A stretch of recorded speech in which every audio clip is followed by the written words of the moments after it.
देखो हम 600 पढ़ रहे हैं, ऐसे 600 इसमें क्या बोलते हम एक्सेप्ट करें या ना करें, एक्सेप्टेंस एज प्रिंसिपल ऑडिटर के बारे में देखना था। सबसे पहले हमें देखेंगे कि भाई देखो हम क्या देखना है, हमें ये देखना है कि materiality of the portion that has been audited by principal auditor.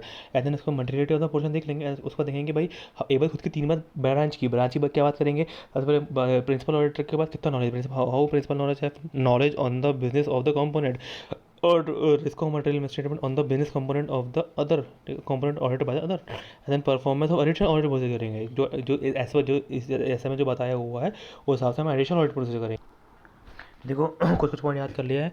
Principal auditor की प्रोसीजर क्या है, सबसे क्या करेगा, it is the right of the principal auditor to check books and ये using the work of auditor क्या करेगा, साई लेगा और उसे क्या करेगा, एडवाइस कोऑर्डिनेट करेगा और क्या करेगा, पा करेगा procedure for identify inter company transaction, advice area require special consultation and accounting auditing and reporting requiring time table बनाएगा। ठीक है, एंड उसके बाद क्या करेगा, what is the role of principal auditor, ये वेरी सिंपल है।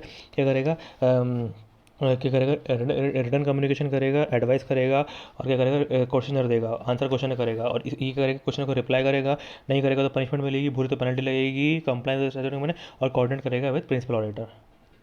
देखो एक वेरी इंपॉर्टेंट पॉइंट है division of responsibility. Division of responsibility में क्या होता है कि भाई principal auditor will not be responsible to the work that is entrusted to the other auditor except in the circumstances which should have aroused in suspicious about reliability of work perform by other auditor. ठीक है, and then देखना पड़ेगा कि भाई जो financial statement है, the principal auditor जो opening देगा financial statement whole upon relying upon statement and reports of other auditor, the report should clearly state division of responsibility. अगर नहीं दिया होगा तो बताना पड़ेगा, डिवीजन रिस्पॉन्सिबिलिटी देना पड़ेगा आपको। ठीक है, and the extent to which financial statement is component audited by the auditor सब कुछ बताना पड़ेगा। ठीक है, number of division branch subsidy कितनी सब कुछ बताना पड़ेगा। ठीक है,